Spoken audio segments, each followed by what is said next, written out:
नमस्कार दोस्तों, स्वागत है आप सभी का अपने YouTube चैनल में।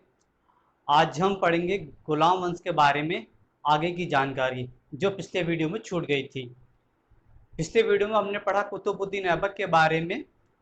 1210 में कुतुबुद्दीन ऐबक की मृत्यु हो जाने के बाद उसके पुत्र आराम शाह को सिंहासन पर बैठाया गया, लेकिन आराम शाह एक अयोग्य शासक था।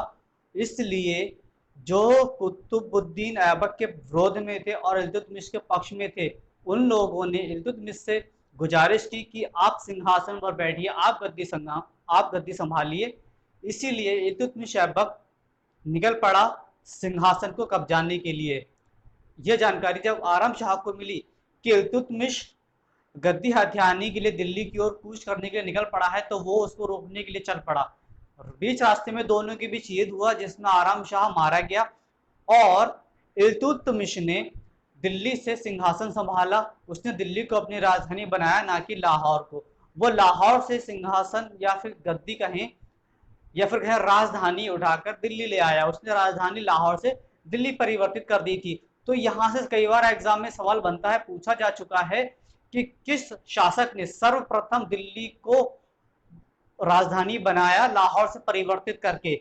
तो वहां पर आप इल्तुतमिश ऐबक का नाम, इल्तुतमिश ऐबक को टिक करेंगे। हालांकि दिल्ली को वास्तविक राजधानी का श्रेय तोमर वंश को जाता है, जो चौहान वंश के हुआ करते थे। पहले तोमर वंश के जो शासक थे वो पृथ्वीराज चौहान के नाना जी थे। उन लोगों ने, उन्हीं के वंश ने दिल्ली की राजधानी बसाई थी, दिल्ली को राजधानी के रूप में विकसित किया था। बाद में यहाँ पर गुलाम वंश का शासन हो जाता है। तो इल्तुतमिश सल्तनत काल का पहला वो शासक था जिसने दिल्ली से शासन किया।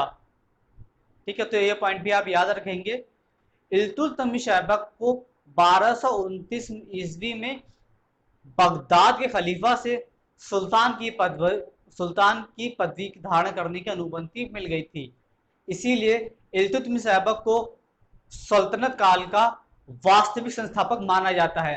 अगर एग्जाम में सवाल पूछा जाता है कि गुलाम वंश की स्थापना किसने की या सल्तनत काल की स्थापना किसने की, तब वहां पर टिक लगाना है कुतुबुद्दीन ऐबक का। लेकिन अगर पूछा जाए वास्तविक संस्थापक कौन था, तो वास्तविक में इल्तुतमिश ऐबक को टिक करना है। इल्तुतमिश ऐबक ही राइट आंसर है, क्योंकि वो वहां से प्रमाण पत्र लेकर आया था, उसके पास स्वीकृति मिल गई थी बगदाद के खलीफा से। खलीफा ने स्वीकृति दी थी कि आप सुल्तान का पद धारण करिए। ठीक है, तो वहीं से सुल्तान का पद जारी रहता है इब्राहिम लोदी के काल तक। उसके बाद में हमको शहनशाह देखने को मिलते हैं, जो मुगल काल में देखने को मिलेंगे। इल्तुतमिश ऐबक ने एकता प्रथा चलाई थी। एकता प्रथा क्या थी? उसने रिवेन्यू जनरेट करने के लिए, अपने आय के साधन के लिए एकता प्रथा का चलन किया था। इस प्रथा के अंतर्गत जमींदारों को जमीन दी जाती थी और बदले में उनसे टैक्स वसूल किया जाता था। उसको अपनी इनकम की सोर्स कोई नजर नहीं आ रहा था, तो उसने एकता प्रथा चलाई। और अपने दल को मजबूत करने के लिए तुर्कान ए चहलगानी या चालीसा दल, दो नाम हैं एक ही संस्था के। तुर्कान ए चहलगानी या चालीसा दल का गठन किया था। इस संस्था में उसने अपने चुने हुए 40 वफादार लोगों का चयन किया। ये 40 लोग उसके वफादार थे और सेना की ओर से मजबूत थे, और इन 40 लोगों के सहयोग से उसने अपने विरोधियों को समाप्त कर दिया। और वे विरोधी कुतुबुद्दीन ऐबक और आराम शाह के पक्ष में रहने वाले थे, और जो इल्तुतमिश ऐबक के विरोध में थे। बाद में आप जानेंगे बलबन ने इसी तुर्कान चहलगानी या चालीसा दल का समाप्त कर दिया था। तो यहां से दो प्रश्न बनते हैं। पहला, तुर्कान चहलगानी या चालीसा दल का गठन किसने किया? तब आपको टिक करना है इल्तुतमिश ऐबक। तुर्कान चहलगानी या चालीसा दल का अंत किसने किया, किसने इसको समाप्त किया? तो वहां पर आपको गयासुद्दीन बलबन को टिक करना है। ओके गाइस, ध्यान समझिए, जो भी मैं फैक्ट बताता हूं वह एग्जाम में अक्सर पूछे जाते रहे हैं और आगे पूछे जाते ही रहेंगे। सन 1212 ईस्वी में चंगेज खान, जो मंगोल शासक था, वो मांग बर्नी का पीछा करते करते सिंध तक आ पहुंचा था। मांग बर्नी ने इल्तुतमिश ऐबक से शरण मांगी। इल्तुतमिश ऐबक ने उसको शरण देने से इनकार कर दिया। इस तरह इल्तुतमिश ऐबक ने भारत को मंगोलों के आक्रमण से बचाया। और इल्तुतमिश ऐबक के समय ही मंगोलों का पहला आक्रमण हुआ था। तो यहां से भी सवाल बनता है कि प्रथम मंगोल आक्रमण किसके समय हुआ? तो वो इल्तुतमिश ऐबक के समय हुआ। प्रथम मंगोल आक्रमणकारी कौन था? तो वो चंगेज खान था। ठीक है, वो कहां तक आ चुका था? तो सिंध तक आ चुका था, सिंध से वापस लौट गया था। इल्तुतमिश ऐबक ने सर्वप्रथम सिक्कों पर टकसाल का नाम लिखे जाने की प्रथा शुरू की थी। टकसाल अर्थात वो जगह जहां पर सिक्के बनाए जाते हैं, उसने टकसाल का नाम सिक्कों पर अंकित करने की प्रथा शुरू की। उसने दो तरह के सिक्के जारी किए, टका जो चांदी का हुआ करता था और जीतल जो तांबे का हुआ करता था। तो ये भी याद रखने वाले पॉइंट हैं कि टका और जीतल किसने शुरू किए थे, या फिर टका और जीतल किस धातु के हुआ करते थे। तो आपको याद रखना है, ये जीतल और टका इल्तुतमिश ऐबक ने शुरू किए थे।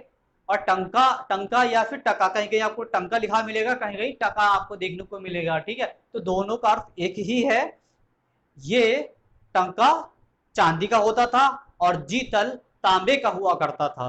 1236 ईस्वी में इल्तुतमिश ऐबक की मृत्यु हो गई और रकनुद्दीन फिरोज ने सिंहासन को हथिया लिया था जबरदस्ती, या फिर यूं कहें जो उसके पक्ष में थे और रजिया सुल्तान के विरोध में थे, उन लोगों ने रकनुद्दीन फिरोज को सिंहासन पर बैठा दिया, जो एक अयोग्य शासक था। रजिया सुल्तान ने जन समूह को इकट्ठा किया और उसको पद से हटाकर स्वयं सिंहासन पर बैठ गई। हालांकि अपनी मृत्यु से पहले ही इल्तुतमिश ऐबक ने रजिया सुल्तान को अपने उत्तराधिकारी घोषित कर दिया था, लेकिन तुर्कान चहलगानी दल के सदस्यों को यह स्वीकृत नहीं था कि वो किसी स्त्री के आगे अपना सिर झुकाएं। वो रोज दरबार में आएगी और उनको उसका सम्मान करना पड़ेगा, ये उनके पौरुष के लिए खेद की बात है। इस तरह की बातें उनके मन में थी, इसलिए उन्होंने रकनुद्दीन फिरोज को सिंहासन पर बैठा दिया। लेकिन उसने रजिया सुल्तान ने जन समूह को इकट्ठा करके रकनुद्दीन फिरोज को हटाया, खुद सिंहासन पर बैठ गई। उसकी लव स्टोरी शुरू होती है याकूत के साथ। याकूत एक निम्न कुल का मुसलमान था, उच्च कुल का मुसलमान नहीं था, इसीलिए कई सारे लोग ईर्ष्या करते थे और रजिया सुल्तान को इसी वजह से वो पसंद भी नहीं करते थे। और फिर दूसरी बात यह भी थी कि रजिया सुल्तान ने याकूत को एक अहम पद, अमीर ए आखूर, जो अस्तबल का प्रधान हुआ करता था, वो पद याकूत को दे दिया। अब रजिया सुल्तान के विरोधियों ने भटिंडा के शासक या भटिंडा के गवर्नर अल्तुनिया को निमंत्रण दिया कि आप दिल्ली पर आक्रमण करिए और रजिया सुल्तान को हटा दीजिए। तो उसने यही किया, उसने दिल्ली पर आक्रमण किया, याकूत मारा गया और रजिया सुल्तान का अपहरण करके भटिंडा ले आया। भटिंडा ले आने के बाद दिल्ली का सिंहासन हो गया खाली और वहां पर बहराम शाह बैठ जाता है, अपना राज्याभिषेक करा लेता है। उधर रजिया सुल्तान ने चालाकी दिखाई और उसने अल्तुनिया से विवाह कर लिया। अब वो दोनों एक हो गए, अल्तुनिया और रजिया सुल्तान दोनों एक हो चुके थे। अब उन्होंने योजना बनाई दिल्ली पर आक्रमण करके बहराम शाह को हटाकर खुद सिंहासन को हथियाना, अपना सिंहासन को स्थापित करना। उन्होंने कूच किया, रास्ते में ही उन दोनों की हत्या कर दी गई। कुछ लोगों का मानना है, कुछ इतिहासकारों का मानना है कि उनको डाकुओं के द्वारा लूटा गया, हत्या कर दी गई। और कुछ लोगों का मानना है, कुछ इतिहासकार ऐसा मानते हैं कि जो रजिया सुल्तान के विरोधी थे उन्होंने ही उसकी हत्या कर दी थी। अलग अलग कहानियां हैं। खैर, आपको इतना ही याद रखना है कि रास्ते में उसकी हत्या कर दी गई थी। अगले वीडियो में पढ़ेंगे बलबन के बारे में। बलबन के बाद शुरू हो जाएगा खिलजी वंश। ठीक है, तो अगर आपको वीडियो पसंद आया है तो वीडियो को लाइक कीजिए, फ्रेंड का शेयर कीजिए, चैनल को सब्सक्राइब करना बिल्कुल भी मत भूलिएगा। So thank you for watching my video.